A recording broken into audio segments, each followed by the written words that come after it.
Welcome to Tenant Prep 102, Moving In. In the previous section, we discussed the basics that we all need to know before we decide we are ready to move into a new place.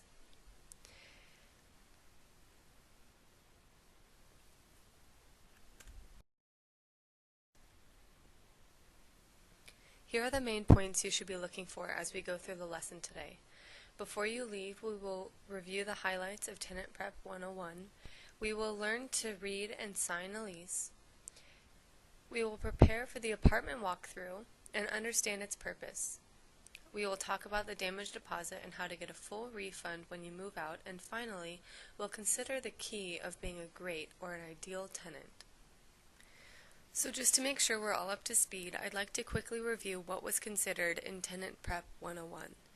This way, you can have that information fresh in your minds, and if you haven't yet taken Tenant Prep 101, you may see that there was some information that would make it worth attending. To begin with, we explain that it is important to identify your housing needs before going out and looking for a home, just as it is important to create a list before you go shopping for anything else, since this will save you time and money. So then we learn to make a house shopping list and use the list to go shopping. We talked about being financially ready to move. This means looking for a home that you can afford, so one that will cost you at most 1/3 of your monthly budget. We also discussed the hidden costs of moving. After that, we looked at a sample application and discussed ways to fill it out. We also discussed rental and personal preferences and how to prepare those references for the call of your landlord. Maybe some questions that the landlord will ask, and some answers that they need to be prepared for. We also talked about making a good impression with the landlord. A lease is a legally binding document that defines the agreement between a landlord and a tenant. Sometimes they're also called rental agreements because they define the conditions of the agreement between the landlord and the tenant. These conditions are set by the landlord to protect their own rights. That is one of the privileges of the landlord. There are, however, some universal rights and obligations between landlords and tenants. This means that although the landlord creates the lease, the tenant still has the right according to the law. Now, the lease is a very important document since it helps you to understand what your landlord expects of you, as well as what you can expect of your landlord. Now, if you're exerting yourself to meet your landlord's expectations, it is likely that you'll also work hard to become an ideal tenant. Once the lease is signed, however, both tenants and landlords are required by law to comply with it. Breaking the lease can result in a legal action for either party. You might have heard the expression breaking the lease before. Breaking the lease means violating the terms of the agreement and is not something you want to do. It can have serious legal repercussions and hurt your future home renting options. This is very serious because of the rights that both tenants and landlords have according to the law. Either party can violate the rights of the other and thereby break the lease. In the next slide, we're going to consider the basic rights of the tenant. To begin, the tenant has the right to live in a home that meets local codes. This includes a well-maintained roof, walls, and other structural components. So this is both your right and the landlord's obligation. As we go through these, you will see that typically those two things are interchangeable in what we discuss. If it is your right, it is your landlord's obligation, and if it is the landlord's right, it is your obligation.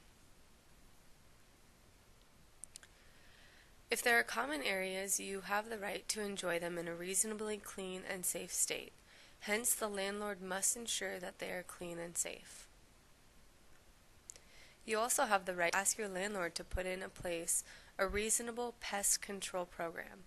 Obviously, if pests are not a problem, you would not need to ask for this. You have the right to enjoy heat, electricity, and hot and cold water. If any of these things fail, you must notify the landlord so that they can fix the problem as soon as possible. In fact, once notified, the landlord has only 24 hours to fix these problems before the lease is broken. Next, you have the right to live in a home with reasonably secure locks. You can also expect your landlord to have the appliances maintained if these are supplied by him or her. That would probably be something to keep an eye out for in the lease. The landlord cannot take these rights away from you, even if you sign a lease that says otherwise. So if the lease indicates that you should maintain, for instance, these appliances, you should clear that up with the landlord and edit the lease before signing. By law, the landlord is required to maintain anything that is furnished to you. That doesn't mean that by law the landlord must provide you a refrigerator, range, microwave, etc. But if they do, these are the personal property of the landlord and they fall under the same laws as the rest of the apartment. You are still required to use them properly and avoid by all means damaging them. But if furnished, they are the responsibility of the landlord. Now, what if the landlord fails to perform his duties and thus violates one of these rights? Then you have what we'll call remedial rights. First, you have the right to terminate the rental agreement and move out. For this, of course, you must give written advance notice. Another option would be to initiate litigation. This is the process of using an unbiased third party like a lawyer or a dispute resolution center to help you negotiate a deal or force the landlord to make the required repairs. The process is supposed to be relatively inexpensive. Just contact a dispute resolution center. You can easily find their contact information online. Entering this process is a subject of its own, so be sure to do your research first, but don't be discouraged from it if it should become necessary. Remember that it is your right, and you are protected by law from any retaliatory action from the landlord for invoking this right. And finally, a tenant has the right to make limited repairs himself and deduct the cost from their rent. However, for these remedial rights to be in effect, a tenant must first be current in rent payments and have notified the landlord of the problem, giving them sufficient time to address it.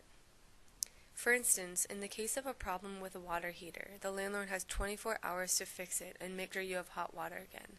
If the landlord does not, then you may invoke the remedial right of fixing it yourself and deducting the cost from rent. Those are the obligations of the landlord, and conversely, your basic rights as a tenant. Now then, what are the landlord's rights?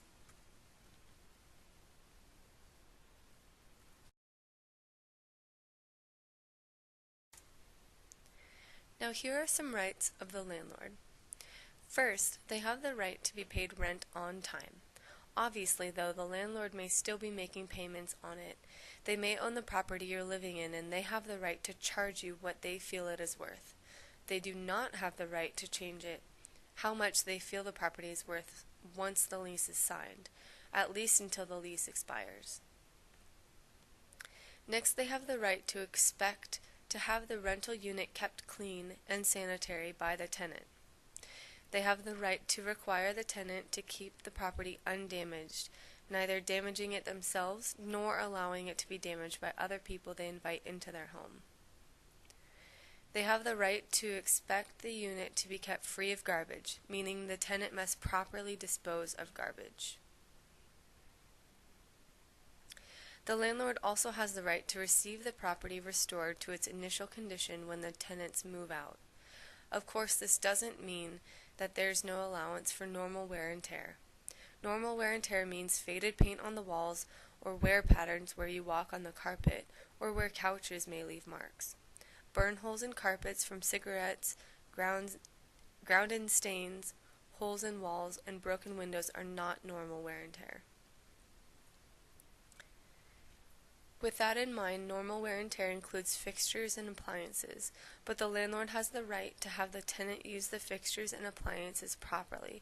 For instance, with plumbing fixtures, if the drainage system is all clogged up because of misuse of the drainage system, like dumping grease and oils down the drain, then this is not normal wear and tear. Another right of the landlord is for the tenant to comply with the lease. And since the landlord is the one who creates the lease, basically the landlord has the right to stipulate all of the terms of the lease, provided that none of the terms violate the laws regarding the tenant's basic rights. Besides that, both tenant and landlord have signed the agreement, making it legally binding. Now, if the tenant violates any of the rights of the landlord intentionally or accidentally, the landlord has the following remedial rights as well. The landlord can evict the tenant, they can make repairs to the damage caused or allowed by the tenant and then bill them, or the landlord can sue the tenant either to pay for the damages or to force the tenant to comply with a lease. Now, I'm not here to offer legal advice on what to do, but the consequences of having a broken lease, whether you broke it or the landlord, but obviously considering the powerful remedial rights on both sides, landlords and tenants want to do all they can do to avoid breaking the lease or violating the rights of the other person. So to that end, what I want to do is help you to understand what is in your lease so you can avoid breaking it in the first place.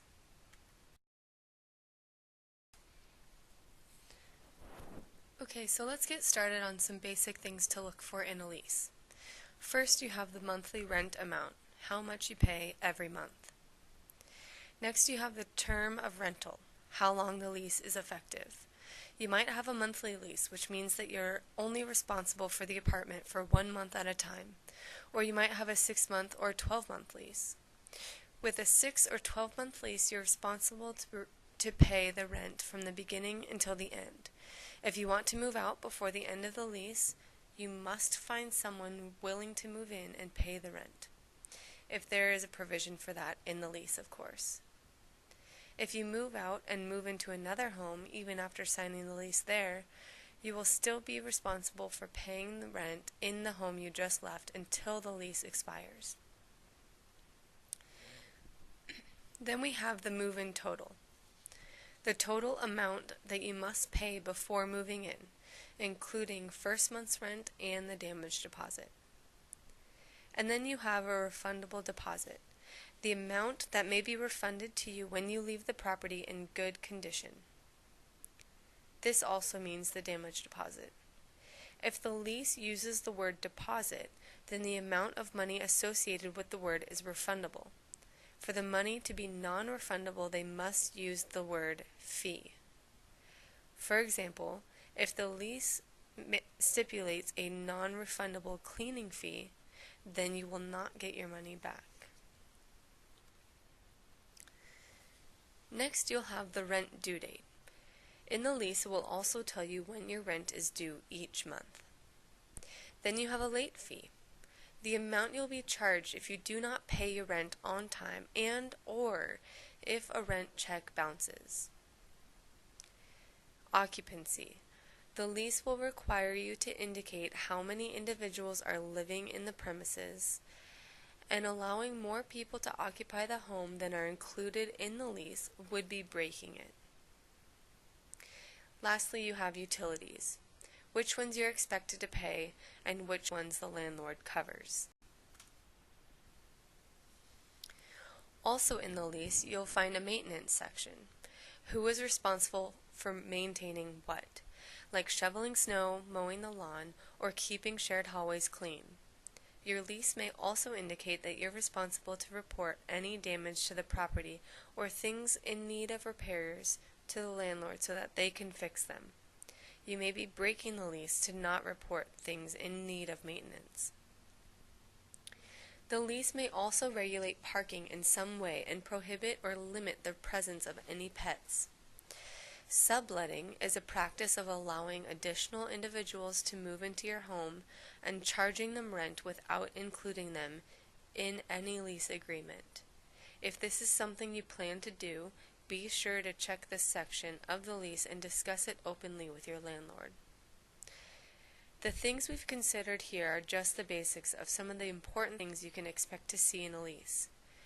Some of these items might not be included, but other things we haven't talked about might be there as well. It is very important that you read the entire lease document. Be sure that you know what you're agreeing to.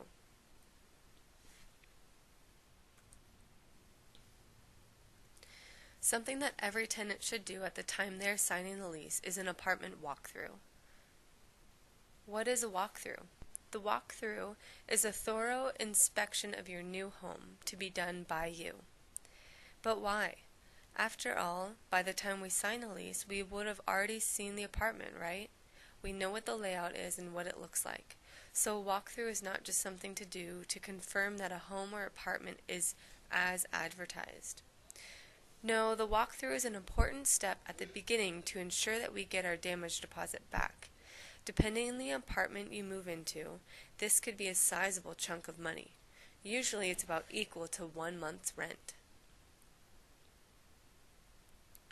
In a walkthrough, it will be necessary to go through the apartment with a fine-tooth comb, so to speak, checking for any and all existing damage or blemishes on anything within the apartment.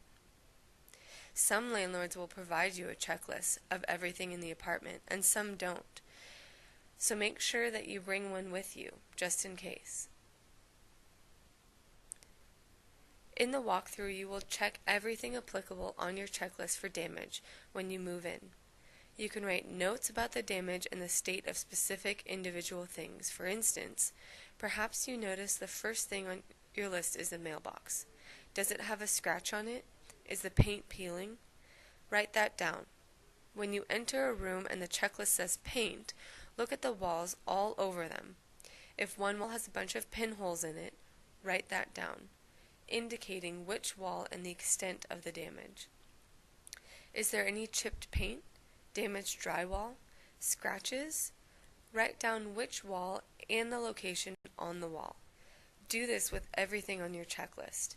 If more room for comments are needed, have an extra paper. Attach that to the rest and be sure that the landlord initials it. It is vital to be as specific as possible. Even though you may seem to yourself to be overly picky, this will be very important when you go to move out. Because when you move in and first fill out the checklist, you will need to show it to your new landlord and have him or her sign it, agreeing to your assessment of the condition of the home. Then you will need to give the landlord a photocopy of the entire document, including extra notes, and file the original yourself. You could probably include a photocopy with your first rent check. What if your landlord doesn't want to sign your walkthrough checklist? Well, it clearly states in the landlord-tenant laws that the tenant and the landlord are to sign a list of damages before the tenant moves in. At this point, it may be a good idea to have the landlord and tenant law brochure on hand to show them. If they still won't sign it, it would be wise to search for a home elsewhere. Not having a signed walkthrough checklist puts you at risk to lose your damage deposit when you move out. On the other hand, when you do decide to move on to another rental, and if you have this signed document in your filing system, you will bring it out and do another walkthrough of the home with the landlord. This way, you'll be able to show him or her any damage that there was when you moved in. Since the landlord signed it once you moved in, they cannot charge you for the damage. Now, if you've maintained the property well, and there's no other damage aside from what there was when you first moved in, and you don't still owe the landlord money for rent, you will be entitled to receive your damage deposit in full. That's why it's important to keep the original walkthrough document until you move out. In fact, consider this. Being refunded your full deposit, or even part of it, will be a great help when you are moving to a new place, since the new place will require you to pay a damage deposit. So now, thanks to your signed walkthrough checklist, you may already have a new deposit at least partly, if not entirely, paid for. Like we've already mentioned, the damage deposit represents a big chunk of money. So how do we make sure we get it back when we move out? Obviously, since we just discussed it, we know a big part of ensuring we get our deposit back comes from effectively using the signed walkthrough checklist. But what else is necessary? Well, the purpose of the damage deposit is to pay for any repairs that will be necessary when you move out.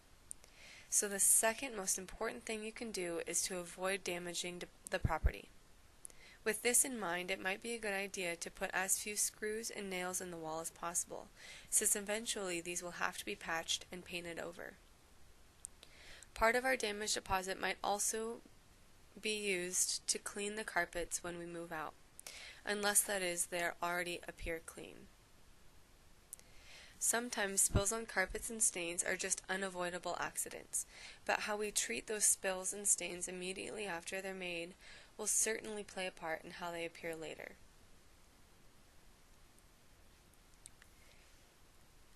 Do your best to dab up spills immediately and then use a spray can of carpet shampoo to scrub up the stain.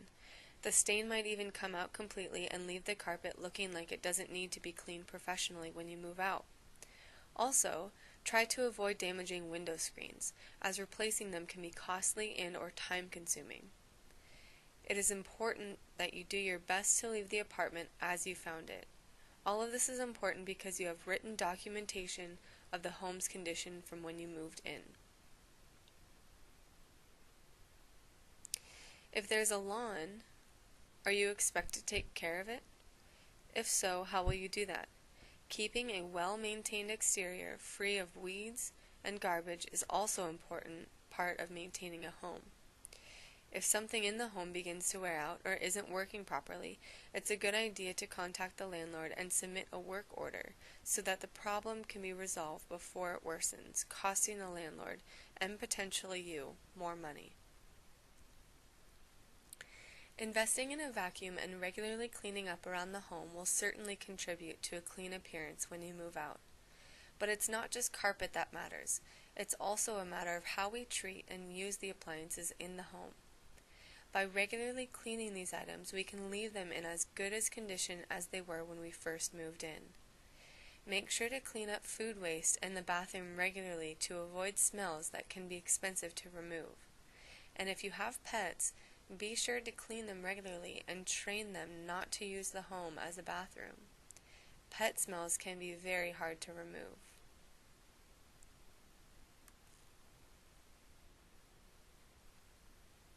Finally, when you're moving out, it would be wise to thoroughly clean the rental home before doing a move-out walkthrough with a landlord. Basically, making the whole place very, very clean. If the landlord has to come in and clean things after you move out, or if they have to hire someone to do this, they will no doubt charge you for it from your damage deposit. Suppose you do all these things and the landlord still refuses to refund your deposit. According to the Landlord-Tenant Law pamphlet, the landlord has 14 days from the date you moved out to explain to you in writing why they are withholding the deposit. If you feel that their reason is not legitimate, you may contact a dispute resolution center or take further legal action to get your deposit refunded. If a landlord has not notified you in writing why they are withholding their deposit, within those 14 days they must automatically return your deposit in full. Most likely, however, your compliance with the lease and effort to maintain the property will be appreciated by your landlord and rewarded by a return of your deposit. Now then, if you're doing all the things necessary to receive your damage deposit refunded to you in full, it is likely that your landlords are going to consider you to be a good tenant. But is there anything we can do that goes above and beyond? Aside from the money from our damage deposit, how do we find motivation to be ideal tenants? To begin with, imagine how you would feel if you had a rental reference, a previous landlord, and you could rely on them to tell future landlords that you are an ideal tenant. A previous landlord to say, "You just have to let this person move into your apartment. They are the best tenants I have ever had." How do you get to that point? What can you do to make yourself the best tenant you can be? We will elaborate on the things you see here, seeing things from your landlord's perspective of view, regularly cleaning and maintaining the home, paying your rent on time, and communicating with your landlord. The most important of the 4 points has to be the first. It is simple yet profound. Really, the key to being an ideal tenant lies in trying to look at things from the landlord's point of view. Treat your new home the same way that you would expect someone to treat something that you owned.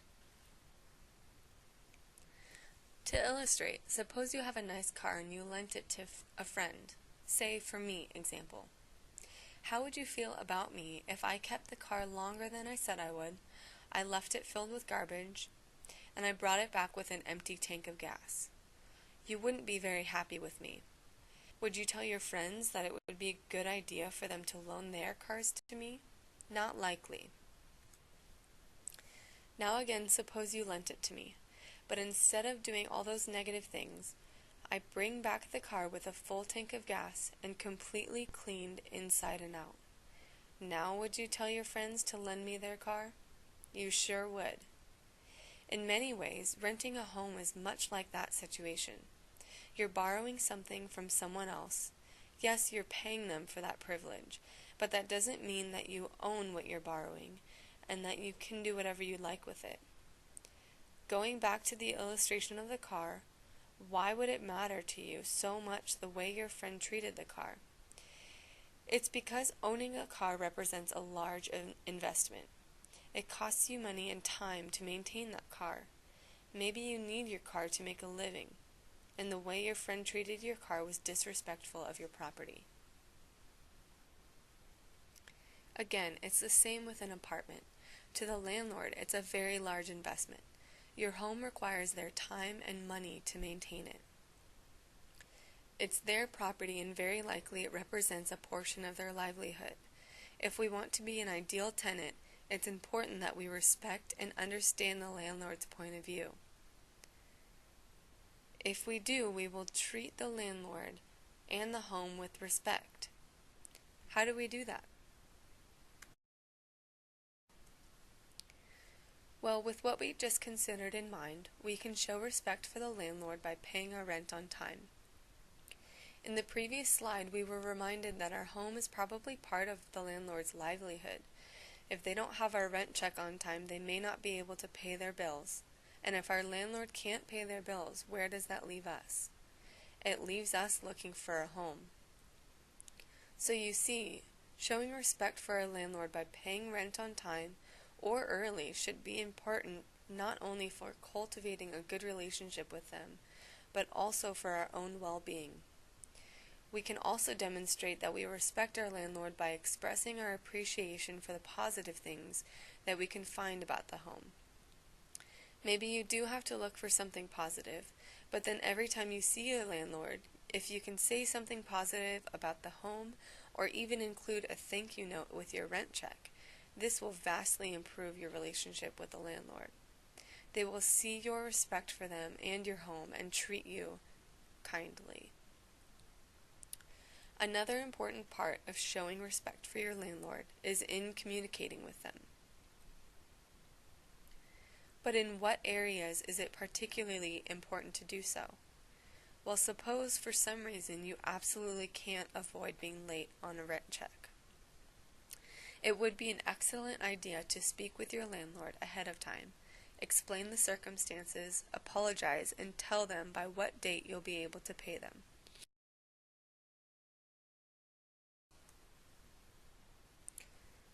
But what's so great about being an ideal tenant anyway?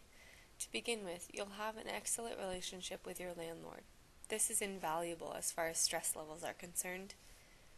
That good relationship will then translate into a good reference from your landlord when you want to move into a nicer or larger home. This good reputation will also carry over into a goal many people have, that of purchasing a home. When you purchase a home, the bank will own the majority of it for a long time, which means they're going to want to know how you take care of a home. In fact, on a mortgage application, you'll be asked for the past 5 years of rental history.